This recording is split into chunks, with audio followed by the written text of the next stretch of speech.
Hello everyone and welcome to this new video. Today is March 14th, 2026. It's been 11 days since we've been short on the EURGBP currency pair. Between opening the position and today there have been quite a few adjustments, decisions, controlled stress and above all strict money management. In this video I'm taking you behind the scenes of how this trade has been managed. No real-time reconstruction. I'm showing you how we went from a trade risking 1% of my capital to a secured trade with locked-in profits. All of this thanks to a very simple process. Okay, so for us, we repeat the same process from start to finish, the same trading plan, the same money management. All right? So at Process Trading Life, money management isn't optional, it's mandatory. Let's go. We're rewinding back to when the position was taken, so March 4th, 2026. Okay, so for those who haven't watched the previous video, I encourage you to check it out to better understand how this trade developed. So we entered the position on March 4th, as you can see here, okay? Then we managed the trade, so here was the entry point, okay? Next, for managing the position, we moved the stop loss to 0.86791. Okay, so here are the gains. Following that, on March 11th, we moved our stop loss to 0.86649, as you can clearly see here. The position was entered here, the first stop loss was moved here, and the second stop loss was moved here. Okay, after that, on March 14th, which is today, as you can see the trade's progress. Okay, so we can see that the market, fortunately, I didn't move my stop loss to the level of exit zone number 1. Otherwise, I would have been stopped out with a profit. But anyway, I preferred to anticipate, so I left my stop loss just above the resistance, as you can see here. There you go. So here we can see that the market has moved down nicely, so it has followed the scenario well.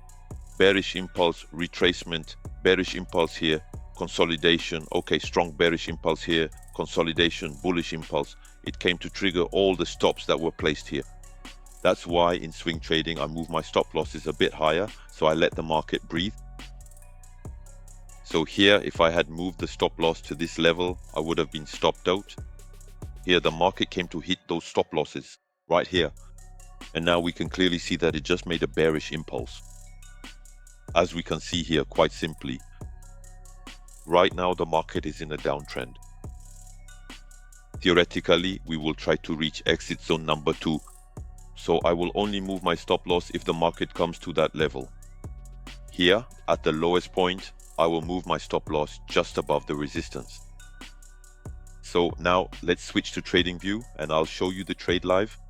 So here we are currently on TradingView. We are on the live chart. As we can see here, the trade management was carried out efficiently. So the first stop loss was set here at 0.86791. The second stop loss was set at 86,649. Okay, and then exit zone number 2. We can see it going here, so the scenario is currently intact. So for now, the scenario is being followed. So I tell myself, trade management is very, very important, because imagine if I had moved my stop loss right here. There you go. I'll let you see if my stop loss, if I had moved it here. There you go. I would have been stopped out with a 1.46% ratio. Okay. So fortunately, in my trading plan, I always stick to my plan to the letter. So I let the market breathe, especially when I'm on time frames like the 4-hour chart. So in this case, the position has been running for more than 11 days. Okay, so I entered the position on March 4th. And now, as we can see, the market seems to be following the scenario. So exit zone number 1 is here. We can see that it reached it. It broke through the resistance and then crossed back over it, as we can see here. Okay, so my scenario is this. It's simple. If the market does something like this here and comes down, then it retraces hop, hop, hop, hop. After that happens, I can finally allow myself to safely move my stop loss to just below the previous level of resistance. Okay, here I move my stop loss after that. If the market reaches exit zone number 2, then the trade will close automatically, since I set my take profit automatically. So that's my scenario. So my scenario at the moment is being followed. Now we'll wait for next week to see what the market has in store for us.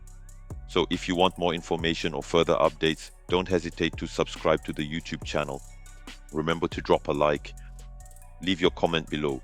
And for those who want to go further, you'll find the link to my private Discord under the video. So I'll see you soon for the trade update. See you very soon on Process Trading Live.